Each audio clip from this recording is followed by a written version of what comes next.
You are listening to NALC's You Are the Current Resident podcast. I'm Brian Renfroe, Executive Vice President. This is your podcast for Friday, April 17th. On today's podcast, we have an audio version of a new statement to NALC members from President Fred Rolando. That statement is, by the time you listen to this, is posted on the NALC website. You'll see it right there on the front page, and I encourage you to go and read that statement and share it with other letter carriers that you work with. So to start, we want to go to that audio version, and here's NALC President Fred Rolando. This is NALC President Fred Rolando. Today is Friday, April 17th. So much has changed in our lives over the last several weeks as a result of this virus. There is tremendous uncertainty about how the future will unfold for us, our families, our employer, and our country. Yet there are two overriding and immediate goals of the NALC that will not change. First, our overwhelming priority on a daily basis is to protect the health and safety of letter carriers, and therefore the health and safety of their families, co-workers, and customers from the effects of this pandemic. Second, we will continue to seek legislative relief to ensure that our employer has the resources necessary to maintain operations during the crisis. The national officers, staff, and NALC representatives throughout the country are in constant communication and negotiation with management officials at every level of the organization regarding supplies, equipment, policies, protocols, and work procedures necessary to keep letter carriers safe.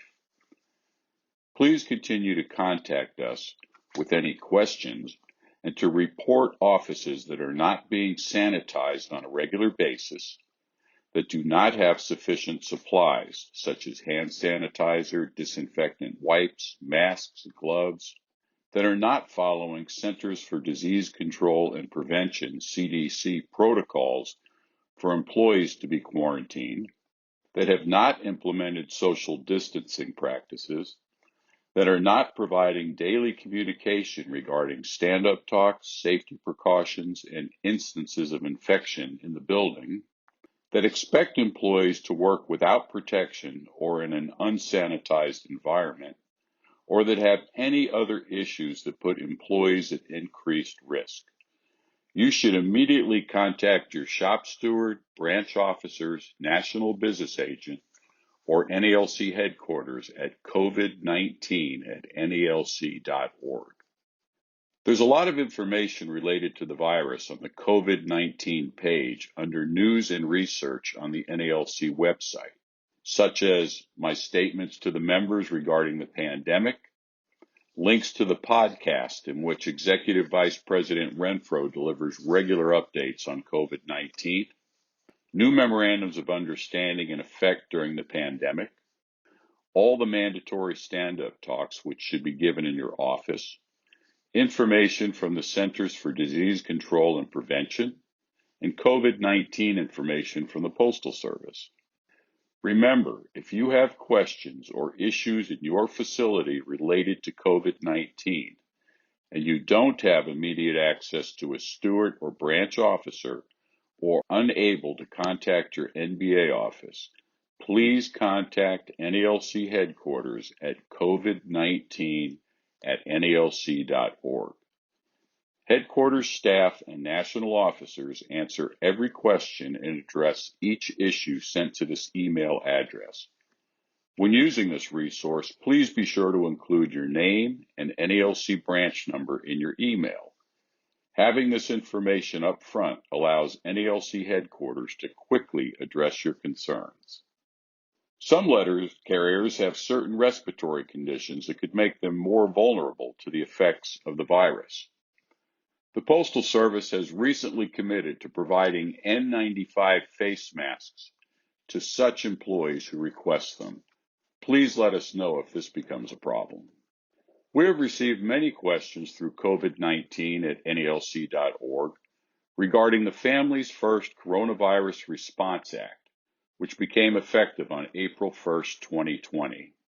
As a reminder, the Act provides employees with two additional types of leave. First, Employees with a qualifying circumstance as defined by the Act are eligible for up to 80 hours of emergency paid sick leave in addition to their normal sick leave balances. Second, employees who have a child whose school or place of care is closed may be eligible for leave under the Family and Medical Leave Act, the majority of which is additional paid leave. These provisions apply from April 1st, 2020 through December 31st, 2020, and are in addition to any personal, annual, and/or sick leave balances that you have. An employee is entitled to use emergency paid sick leave for absences related to COVID-19 if the employee is unable to work, including unable to telework, because the employee, 1, is subject to a federal, state, or local quarantine or isolation order related to COVID-19. 2, has been advised by a healthcare provider to self-quarantine related to COVID-19. 3, is experiencing COVID-19 symptoms and is seeking a medical diagnosis. 4, is caring for an individual subject to a federal, state, or local quarantine or self-quarantine. 5, is caring for his or her child whose school or place of care is closed or the child care provider is unavailable due to COVID-19 related reasons. 6, is experiencing any other substantially similar conditions specified by the U.S. Department of Health and Human Services. As I have previously reported, in regard to qualifying reason 1, in many cities and states, government authorities have issued a quarantine or isolation order related to COVID-19. Some local and state governments have also identified groups of people that should self-quarantine, such as individuals over a certain age. While the Postal Service is considered mission critical and not subject to state and local directives, employees that choose to self-quarantine in these circumstances may be eligible to use the 80 hours of emergency paid sick leave to cover their absence. Prior to passage of the Act, the Postal Service liberally granted personal leave for this purpose and now states, quote, "We will continue to handle application of this qualifying factor as we had prior to the passage of the Act, and we will liberally grant emergency paid sick leave to employees who believe they have an individual circumstance for which taking this leave is appropriate." Again, please let us know if this becomes a problem. In my April 3rd, 2020 statement found on the COVID-19 page on the NALC website, I discussed in great detail the benefits of emergency paid sick leave as well as the benefits of the emergency family and medical leave expansion for employees who have a child whose school or place of care is closed. I also explained what steps should be taken and what type of leave should be afforded to employees who have had certain forms of exposure or potential exposure to COVID-19. Please refer to that statement for an in-depth explanation of these subjects. We are in the process of creating a leave guide for members that will include specifics regarding benefit information from the Families First Coronavirus Response Act, among other relevant leave provisions. Last month, the Postal Service developed and distributed a mandatory stand-up talk that must be given in every facility when an employee in that facility has tested positive for COVID-19. The purpose of the stand-up talk is to make other employees aware that one of their coworkers tested positive for the virus.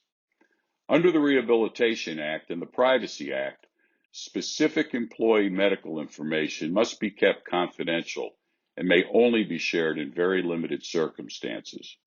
Therefore, the Postal Service cannot share the name of the employee who tested positive for COVID-19 or their medical condition. Consistent with guidance from the CDC, the infected employee cannot return to work until cleared. The Postal Service reaches out to the local public health office for guidance, including protocols for contact tracing of other employees that may need to be quarantined. Additionally, Once it has been determined an employee tested positive for the coronavirus, the facility in which they work must be thoroughly cleaned in accordance with CDC guidelines specific to COVID-19. Letter carriers who develop COVID-19 while in the performance of their duties are entitled to workers' compensation coverage pursuant to the Federal Employees Compensation Act. Exposure to COVID-19 alone does not constitute a work-related injury entitling an employee to medical treatment. However, the employee must actually be diagnosed with COVID-19 to potentially be afforded coverage. However, in addition to letter carriers who have tested positive for COVID-19, letter carriers who have been working and are symptomatic for COVID-19 but have no history of exposure outside of work should register and then file a CA1 claim in the Department of Labor's Employees Compensation Operations and Management Portal, or ECOMP.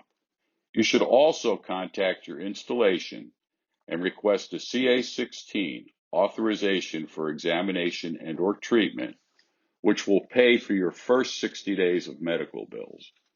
Letter carriers who are asymptomatic do not need to file a claim. But given how quickly the coronavirus can develop, the Office of Workers' Compensation Program recommends registering in ECOMP as a good preemptive move for all letter carriers. You can register in ECOMP without filing a claim at ecomp.dol.gov. Instructions on how to register in ECOMP can be found on the NALC website at the Injured on the Job tab under Workplace Issues. OWCP will pay for the COVID-19 test up front prior to accepting a claim only if a claimant was exposed to a person with a confirmed diagnosis of COVID-19 in the performance of duty. Otherwise, OWCP will pay for the test if the claim is accepted through reimbursement. If you have any questions or need assistance with the claim, please contact your NBA office as soon as possible. NALC has full-time regional workers' compensation assistants ready to assist members with OWCP claims related to COVID-19. In addition to our priority commitment to protecting the safety and health of letter carriers, NALC is working to ensure the Postal Service has the resources necessary to continue operations. We remain very involved with our congressional representatives with regard to proposed provisions for stimulus packages related to the COVID-19 virus. As plans for the next stimulus package are being developed, we are again pursuing appropriations to maintain the Postal Service's revenue stream through the crisis. The Postal Service is projecting the impact on its revenues related to the pandemic and the shutdown of the U.S. economy to be both devastating and immediate. Although package volumes are up as we deliver goods for families forced to stay home by the crisis, other mail volume has declined. By the end of the year, the Postal Service expects total volume to fall by over 50%, greatly impacting its $70 billion in annual revenues. Congress must step in to provide financial appropriations to the Postal Service, the way it did in March for private companies damaged by the pandemic-induced recession with the $2.2 trillion relief package that did not include any appropriations to the Postal Service. Although the Postal Service has not needed taxpayer support for more than 40 years, it needs it now. NALC took the lead in drafting a white paper on how to provide financial relief to the Postal Service from the pandemic. It is posted on our website in the Government Affairs section under News and Updates. In it, NALC lays out the necessary provisions that must be included in the next stimulus bill. These provisions include, number one, making a direct public service appropriation of at least $25 billion to the Postal Service to help it weather the pandemic and the deep recession it is causing. Although the Postal Service has not received taxpayer appropriations, other than for military or overseas voting and free mail for the blind, since the early 1980s, The present crisis warrants such appropriations now. Number 2, authorizing an emergency public service appropriation for the duration of the crisis, distributed quarterly starting in fiscal year 2021, which begins in just 6 months, to cover the difference between postage revenues and total USPS expenses. This would signal to the American people and the business community the Postal Service will be there to battle the pandemic with the delivery of tests and public health information, deliver online purchases and prescription drugs, support the economic recovery, and facilitate absentee voting as well as other vital civic functions. Number 3, provide a mechanism to reimburse the Postal Service for the cost of the COVID-19 related leave, both emergency sick leave and family medical leave, provided by the Families First Coronavirus Response Act. Number 4, ensuring equal treatment for postal employees in any legislation that authorizes and funds hazard pay for frontline workers exposed to health risks related to the COVID-19 virus. Such legislation should cover postal workers who face heightened exposure risks to the virus on a daily basis. And number 5, removing the Federal Finance Bank's discretion to impose operational changes and policy conditions on any of the Postal Service's existing borrowing authorities. Changes in policies that should be properly set by the Postal Service Board of Governors and the Congress, not the Treasury Department, and eliminate any annual limit on these authorities. We are building a lobbying plan and a grassroots campaign to advance these legislative goals. With the support of the other postal unions, our industry partners, and the American people, we must rally the country to pressure Congress and the White House to maintain the operations of the Postal Service until it can recover its pre-pandemic status with respect to volume and revenues. A recent bipartisan poll spanning all socioeconomic demographics and political affiliations shows the American public overwhelmingly supports Congress appropriating funds for the Postal Service to maintain operations through the coronavirus crisis in the next round of financial relief legislation. What letter carriers do is vital to the American people. It is essential that the Postal Service maintains a safe and healthy work environment for its employees while having the resources necessary to function and fulfill its public service mission. NALC's focus on these two immediate goals, your safety and the continued operations of the Postal Service, is clear, even if the future is uncertain. As of today, over 8,000 of the 600,000 plus postal employees are under quarantine. There have been over 900 employees confirmed positive for the virus, and over 600 more presumed to be positive. While most of these employees have recovered from the virus and returned to work, it saddens me to report that over 30 employees have died from the virus, including 9 city letter carriers. Our hearts go out to all their families, loved ones, friends, and coworkers. Our members have been truly heroic during this pandemic, and our entire nation thanks you. As you continue working on the front lines for America, please stay safe. God bless all of you and your families. That was NALC President Fred Rolando with the audio version of his April 17th statement to NALC members about the COVID-19 pandemic. So that statement included a lot of information on several different topics. The last topic covered was about the need for legislative action for the Postal Service because the COVID-19 pandemic has had a significant impact on the Postal Service's revenue and certainly a significant impact on its ability to operate in the future and our jobs. So I just want to stress that the most important thing right now that any NALC member can do is be sure that your member of Congress, your senators, hear from you.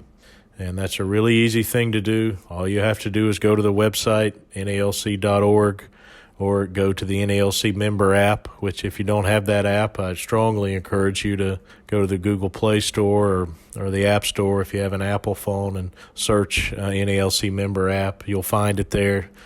Basically, any information that's on the website is available through the app. But go there at the big bold letters and an image at the very top of the website. You'll see something that says action needed. Congress must strengthen and protect the Postal Service during the COVID-19 crisis. Click here to find your senators and representatives. If you click on that link, it's going to take you to our Action Center where there's a short message there. Very simple to log in. Just simply, you can either click the Take Action button at the bottom and log in, or log in over to the right on that page that you get to from the front page. You'll see the instructions. Just enter first initial, last name, your zip code. It'll log you in. And once it logs you in, you will have a template there where you'll have to enter a little bit of information and then a message about the message we want to send to all members of Congress, regardless of party, regardless of where you're from. We need this support from everyone. You'll see links to a white paper we created that talks about the legislative issues we face and the fixes that are needed, and that message that'll be crafted for you to use, and just enter some of your information in will appear there that includes that ask and what we need to get to your member of Congress. So I encourage everyone to do that. Please share this with those that you work with, and be sure that they're all aware of the importance of this issue. And this is unprecedented. This is something that a challenge that Postal Service has not faced in the 50 years of the modern United States Postal Service. We've faced a lot of challenges, but this is something that is unprecedented. It's immediate, and it's something we need action on. And it's something that, frankly, every American should care about, because the Postal Service is important to us all. All right. Thanks again, for listening. We appreciate those of you that have submitted questions. I'm going to skip that section today. We did get some questions, but the questions that we got have been answered in previous podcasts. But if you'd like to submit us questions, we strongly encourage you to continue to do so. You can do that in addition to mailing us questions. You can do that by email at social@nalc.org. You can also send us questions on social media. If you do that, please use the hashtag YATCRPOD. That's hashtag YATCRPOD. And we'll be happy on each podcast to choose a few of those that we think will be of interest to NALC members and answer those questions. Again, on social media, please follow us on Twitter at NALC_national. On Instagram, we're at Letter Carriers. On Facebook, at NALC.national. We have a YouTube channel called The Postal Record. And, well, of course, the NALC website has anything and everything you'd want to know about your job and our union. That's at NALC.org. If you want to remind those of you that may have fellow letter carriers or someone that's interested in the podcast that is deaf or hard of hearing, we now have it available in an accessible format on YouTube. With closed captions. You can go to our YouTube page and view this podcast. It is our YouTube channel, again, is called The Postal Record, and those videos are available there. We will soon have the previous ones up there, all the previous podcasts, and we're also looking into some other options in addition to that to make this podcast more accessible for our members. Once again, I also want to remind you, as you heard in President Rolando's statement, but once again, we've, in addition to talking to your branch officers or shop steward or your national business agent's office, we've added another opportunity, an option for you to use to get your questions answered or information, or give us information, and that's the email address covid19@nalc.org. That's COVID19 @nalc.org. Thank you to those of you that have taken advantage of that. A lot of you have, and we encourage you to utilize that, and we'll get you some responses and information when you use that just as soon as we can.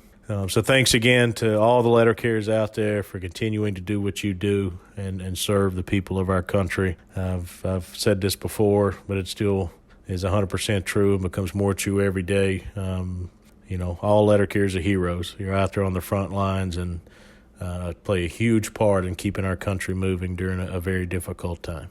Stay safe, everyone.